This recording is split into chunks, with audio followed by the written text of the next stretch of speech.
mo, dumalaw ko sa nanay mo. Medyo nakakapagsalita na siya, tsaka nagagalaw niya na yung braso niya. Pero parang hindi niya pa nababalik yung alaala niya.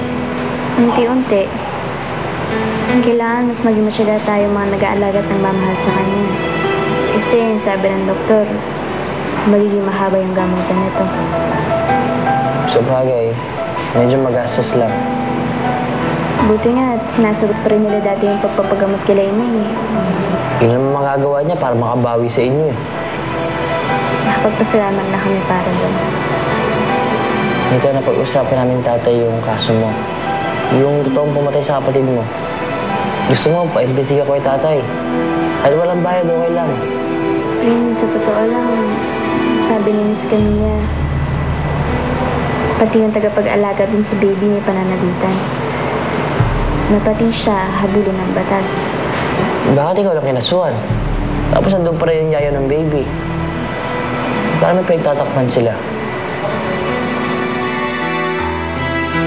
Ma'am, huwag niyo po sanang mamasamain. Pero para may point po si Miss Camille. Kasi kung talagang gusto po ng mga Del Castillo na managot ang lahat ng may kasalanan sa pagkamatay ni Baby Angelo, ba hindi po kinasuhan si Aling Belia?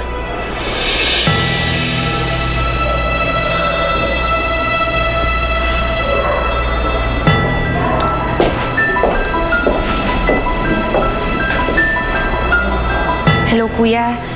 Itatanong ko lang sana, hindi niyo ba kinasuhan si Belia?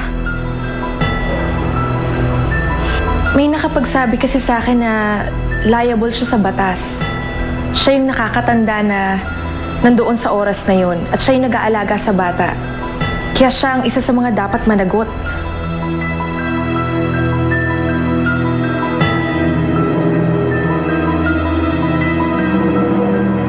Belia, hindi pa ba kumakain si Arturo?